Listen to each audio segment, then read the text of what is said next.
Hello everyone, welcome back to Webtech Tutorial. In today's video, I'm going to show you how to design a logo in Canva. Let's dive in right into the video without wasting much of our time.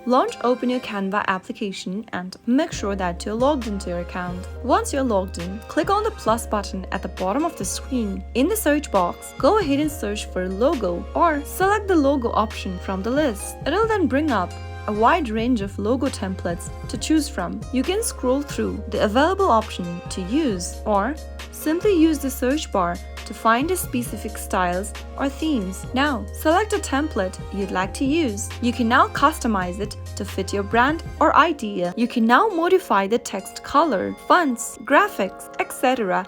by clicking on the respective elements at the bottom. You can also resize or reposition your logo according to your need. If you want to add custom elements such as shapes, icons, or images, do so. Once you open up your logo, you can now go ahead and tap on it and stylize it according to your need. You can flip the logo according to your requirement, use effects, resize your logo by tapping on crop, add animations, layers, and other elements available at the bottom of the screen. You can use all of the Canva's tool to adjust the logo's layout, element, spacing, and any other design. Similarly, add text on your logo according to your preference. You can also change the font of the logo. And then, after everything's done, once you are satisfied with your logo design, click on the download button at the top right hand corner, and you can also share your logo with your friends or anyone. After downloading your logo, you can use it on your website,